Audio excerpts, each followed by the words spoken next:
अस्सलाम वालेकुम, welcome back to my channel. कैसे हैं आप सब? उम्मीद करती हूँ सब खैर वाफियत से होंगे। आज आप लोगों के साथ शिफ्टिंग सीरीज़ का दूसरा व्लॉग शेयर कर रही हूँ। पिछले व्लॉग में मैंने अपना आधा किचन डन किया था और कुछ मैं नए घर में ऑर्गेनाइज़ भी करके आई थी। तो जिन लोगों से वो व्लॉग मिस हो गया वो लोग देख सकते हैं। जो लोग घर शिफ्ट कर रहे हैं या फ्यूचर में घर शिफ्ट करना चाहते हैं तो उनको मेरे इस व्लॉग से कुछ टिप्स भी मिल सकती हैं। मैंने सबसे पहले अपनी शिफ्टिंग की एक लिस्ट बना ली थी कि मुझे कौन सा काम कब करना है, किस तरीके से मुझे सारी शिफ्टिंग करनी है। तो उस हिसाब से एक लिस्ट आप अपनी कामों की बना सकते हैं, अपनी शिफ्टिंग की बना सकती हैं। और आप अपने टास्क जो है वो प्रायोरिटाइज़ कर लें कि आपने सबसे पहले किस चीज़ को शिफ्ट करना है। अच्छा, वैसे तो करना चाहें तो एक दिन में भी शिफ्टिंग हो सकती है, कोई मसला नहीं है। लेकिन इसमें जो है मुश्किल लेडी को ही होती है, क्योंकि एकदम से पूरा घर जो है वो जाके सेट करना, चीज़ों को अनपैक करना, इट्स वेरी डिफ़िकल्ट। तो आप अगर सेम सिटी में शिफ्टिंग कर रहे हैं और डिस्टेंस कम है तो फिर थोड़ा थोड़ा करके आप अपने नए घर को ऑर्गेनाइज़ कर सकते हैं। और मेरा आज का ये प्लान था कि मैं अपना रूम पैकअप करूँगी, फर्नीचर के अलावा बाकी जो मेरी वार्डरोब है वो खाली करूँगी। जो कपड़े हैंग हुए में हैं उनको एज इट इज़ जाके दूसरे घर में ऑर्गेनाइज़ कर दूँगी।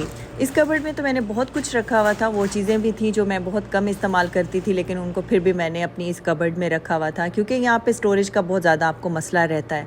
तो अब नए घर में जो कबर्ड थी उसमें इतनी स्पेस नहीं थी, तो फिर मुझे उस हिसाब से स्पेस भी बनानी थी, चीज़ों को डिक्लटर करना था, डिस्कार्ड भी मैंने कुछ चीज़ें की। हालांकि कुछ चीज़ें दिल नहीं कर रहा था डिस्कार्ड करने को, लेकिन फिर भी करना पड़ा। अब मेरे पास सिर्फ ये ऑप्शन थी कि मैं ज़रूरी चीज़ें नई कबर्ड में रखूं और बाकी की चीज़ों को सूटकेस में पैक करके कहीं स्टोर में एडजस्ट कर दूं। क्योंकि आप जहाँ रह रहे होते हैं ना, वहाँ पे चीज़ें उसी हिसाब से एडजस्ट हुई हुई होती हैं। इस घर में चीज़ें इस घर के हिसाब से थी, अपने घर में चीज़ें उस हिसाब से रखनी पड़ेंगी। तो बहुत सारी चीज़ें मेरे पास ऐसी रखी हुई थी जो मुझे पाकिस्तान जाके गिव अवे करनी थी। जैसे कि ये फैंसी स्टफ़ है, मेरा दिल नहीं कर रहा था कि मैं यहाँ पे जो है वो किसी बॉक्स में रख के आऊँ, तो ये मैं पाकिस्तान में किसी को देना चाह रही थी। लेकिन बस मेरे पास और कोई ऑप्शन नहीं थी, इसीलिए बस मैंने फिर ये गिव अवे के लिए बैग बना लिया था और बाकी जो ज़रूरी सामान था वो रखा और कुछ मैंने सूटकेस में रख दिया। तो मेरे साथ ऐसा होता है कि जो चीज़ सामने पड़ी हो ना तो वो इस्तेमाल हो जाती है, और अगर मैं कोई चीज़ बैग में रख दूं या कहीं दूर रख दूं ना, वो चीज़ मेरी फिर इस्तेमाल नहीं होती। पता नहीं मेरे साथ ऐसा क्यों है, शायद मैं भूल जाती हूँ या मेरे साथ ना वही हिसाब है, out of sight out of mind. तो यही वाली सिचुएशन मेरे साथ होती है, तो इसीलिए फिर चीज़ें मेरी वैसी पड़ी की पड़ी रह जाती हैं।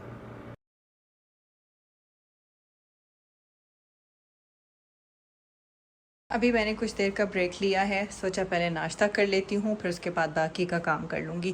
खैर फिर उसके बाद बच्चों के आने का टाइम भी हो जाएगा, तो खाना भी बनाना है। खाने में आज मैं बनाऊँगी आलू गोश्त, और ये मैंने यहाँ पे घी बना के रखा हुआ है। तो ये मैंने सुबह बना लिया था, तो अभी ये ठंडा हो रहा है, उसके बाद थोड़ा इसको मैं फ्रिज में रख दूँगी। तो चलें ज़रा नाश्ता बना लेते हैं। काम करने के बाद आपको ज़ोरों की भूख लगती है, तो फिर अभी मुझे भूख भी लग रही थी और कुछ मुझे वीकनेस भी फील हो रही थी। इसलिए फिर मैंने सोचा कि आज अपने लिए ना मज़े का पराठा बनाते हैं, और लेफ़्ट ओवर कुछ हांडी रखी हुई थी तो उसके साथ फिर मैंने चाय बना ली। तो अपना नाश्ता एंजॉय करूँगी, थोड़ी देर के लिए ड्रामा देखूँगी। जब मैं नाश्ता करती हूँ ना तो साथ कुछ ड्रामा लगा लेती हूँ, तो इस तरीके से मुझे बैठने का मौका भी मिल जाता है और मैं अपना नाश्ता जो है वो बहुत इंजॉय करती हूँ। इस वक्त बच्चे भी स्कूल में होते हैं तो तसल्ली से आप बैठ के अपना मील ले लेते हो, जबकि जो डिनर टाइम होता है उसमें जल्दी जल्दी हो रही होती है कि फिर किचन भी समेटना है, बर्तन भी धोने हैं, बच्चों को भी सुलाना है। तो ये टाइम बड़ा सुकून वाला होता है। Back to the work. तो अभी मेरी कबर्ड में कुछ फैंसी मैक्सीज भी खड़ी हुई थी, तो उनको मैंने फ़ोल्ड किया। दिल नहीं कर रहा था, लेकिन ये है कि एक दफ़ा जब मैं एडजस्ट हो जाऊंगी अपनी कबर्ड के साथ तो फिर हो सकता है कि कहीं ना कहीं मैं इनकी जगह बना लूं, क्योंकि जो ये ट्रेंच कोट होते हैं या मैक्सीज होती हैं ये हैंग से ही रहती हैं। अगर हम इनको फ़ोल्ड करते हैं ना तो इनकी ग्रेस जो है वो वैसी नहीं रहती है। तो इसलिए फ़िलहाल तो मुझे इसके फ़ोल्ड करना ही करना था। बाकी ये है कि फिर इसको मैं कुछ चीज़ों को विंटर के हिसाब से लेबल कर लूँगी, और फिर जब विंटर आएगा तो निकाल के फिर ये चीज़ें इस्तेमाल की जा सकती हैं। मैंने इस कबर्ड को बहुत हैंडी रखा हुआ था, कोई भी चीज़ निकालो और पहन लो। फोल्डिंग वाला काम जो है वो इसमें कम था, लेकिन अब जो है वो फोल्डिंग ज़्यादा हो रही थी। अभी तो ये स्टफ वो था जो कि मुझे ऑर्गेनाइज़र में लेके जाना था, और बाकी जो हैंगर्स के साथ मुझे लेके जाना था वो मैं अभी निकालूंगी। और बाकी ये है कि बड़ी नफासत के साथ सारा दिन लगा के मैंने अपना ये सारा स्टफ़ निकाला, और आगे हस्बैंड और बच्चों ने मेरे कपड़ों के साथ क्या किया वो आगे आप देखेंगे। मुझे बड़ा अफसोस हुआ कि मैंने इतना टाइम लगाया और आप लोगों ने 2 मिनट लगाए और मेरे कपड़ों का ये हाल कर दिया। अच्छा, अगर आप अपने कपड़ों को हैंगर्स के के साथ ले जाना चाहते हैं ना, तो आप उनको गार्बेज बैग में पैक करके हैंगर्स के साथ ले जा सकते हैं। वो ट्रिक मैं आप लोगों के साथ नेक्स्ट व्लॉग में शेयर करूँगी। वो ट्रिक भी मेरे जहन में बाद में आया जब मेरे बच्चों ने मेरे कपड़ों को ख़राब किया ना, तो फिर मैंने उस तरीके से पैक करके भेजा। तो सबसे पहले मैंने ये सेमी फॉर्मल निकाला और निकाल के बेड पे रख दिया था, क्योंकि ये नीचे हस्बैंड ने ही लेके जाना था। काफ़ी हैवी हो जाता है हैंगर्स के साथ ये सारा एक साथ उठा के लेके जाना, तो वो ये गाड़ी में रख देंगे।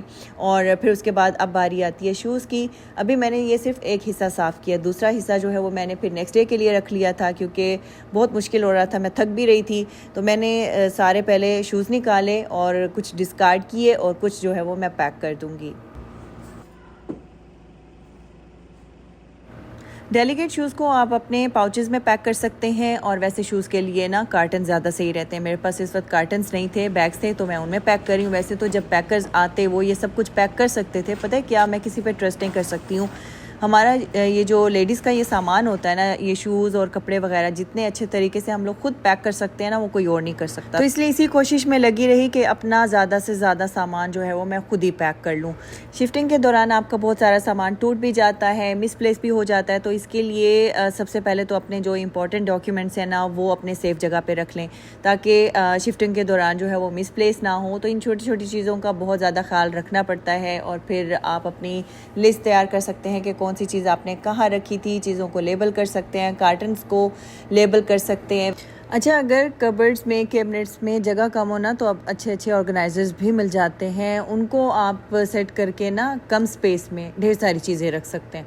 तो वो भी सोच रही थी कि मैं बाय करूं। अच्छा, पहले मैं बहुत सारी चीज़ें ऐसी फजूल में ले लेती थी, लेकिन अब मैं कोशिश करती हूं कि वो चीज़ लूं जो मेरी ज़रूरत में हो। पहले बिला वजह जो चीज़ पसंद आ जाती थी मैं ले लेती थी, तो इसलिए भी मेरा काफ़ी ज़्यादा जो सामान है इकट्ठा हो जाता था। लेकिन अब सेल में भी मैं ब्लाइंडली शॉपिंग नहीं करती हूँ। ये भी आप लोग जो शूज़ देख रहे हैं, ये 2-3 साल पुराने हैं, लेकिन स्टिल अच्छी कंडीशन में थे।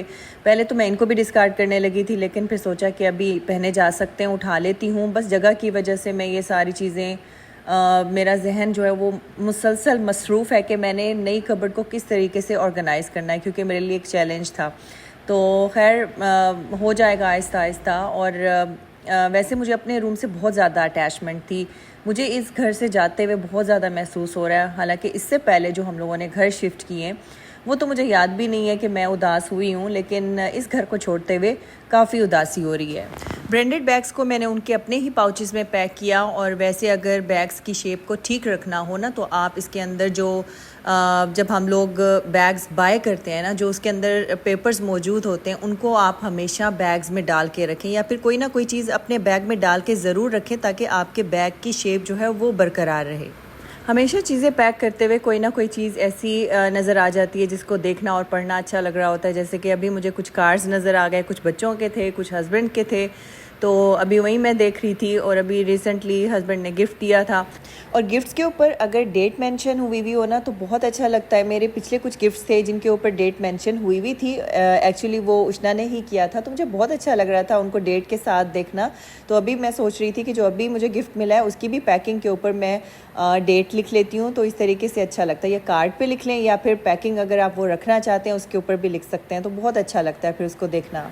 और अभी मैं ये रैक भी फाइनल कर रही हूँ। यहाँ से बैग्स और शूज़ वगैरह वो कलेक्ट कर लूँगी। और ये वो शूज़ हैं जो मैं रेगुलर रूटीन में यूज़ करती रहती हूँ डिनर्स पे। और कुछ बैग्स यहाँ पे ख़राब हुए हुए थे, तो मैंने कहा फ़िलहाल मैं उनमें जो है वो चीज़ें भर के ले जाती हूँ, बाद में उसको डिस्कार्ड कर दूँगी। मैंने शनैल का जो है एक कॉपी बैग लिया था, तो वो जो है वो ख़राब हो रहा था, हालांकि अच्छी क्वालिटी का था। अभी रूम की फ़िलहाल ये कंडीशन है। अभी आधा सामान निकला है, तो अभी इरफान नमाज़ के लिए गए हैं, आते हैं तो फिर वो ये सारी चीज़ें गाड़ी में शिफ्ट करेंगे। बाकी का काम इरफान का है, तो जो डिस्कार्ड करनी थी वो चीज़ें मैंने कर दी हैं। और इसमें कुछ ऐसी चीज़ें हैं जो मुझे हैंग नहीं करनी है, कुछ दुपट्टे हैं वो मैं इसमें डालूँगी, और बाकी का जो है वो फिर मैं बाद में करूँगी। अभी अबायास भी निकालने वाले हैं, और दूसरी कबर्ड से भी स्टफ़ निकालना है, हुरब मीरब का भी निकालना है। तो अभी मैंने सिर्फ यूँ समझे कि 30% किया है, तो बाकी बाद में होगा। पहले कह रही थी नहीं मम्मा आपने 30% नहीं 50% कर लिया। फिर कबर्ड खोल के देखा तो कहती है मम्मा आपने तो कुछ भी नहीं किया। उष्णा मुझे कह रही थी कि मम्मा आप सुबह 7 बजे से लगी हुई हैं, तो आपने काफ़ी कुछ कर लिया होगा। लेकिन फिर उसने कैबिनेट्स खोलना शुरू कर दी, और फिर जब ओपन की तो कहती है मम्मा आपने तो 30% भी नहीं किया मुझे लगता है। तो खैर काम तो सारा मुझे ही करना था। बाकी बच्चों के पास टाइम होता नहीं है, वो अपनी पैकिंग जो उनका स्टफ़ है अपने रूम का वो करेंगे, कपड़े उनके मैं ही उठाऊंगी। बाकी ये है कि बस इंशाल्लाह ताला एक दफ़ा जब इंसान हिम्मत कर लेता है तो फिर सारे काम हो जाते हैं।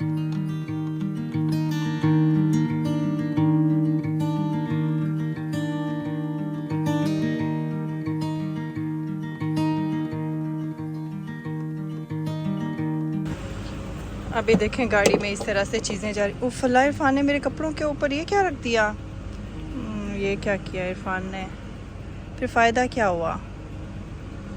देखें ऊपर इन्होंने चेयर्स भी रख दी हैं और कपड़ों के ऊपर ये सारा सामान रख दिया। पहले हालांकि इरफान इतने अच्छे तरीके, इरफान पहले तो आप इन सीट्स के ऊपर रखते थे मेरे ये कपड़े, आपने नीचे रख दिए हैं।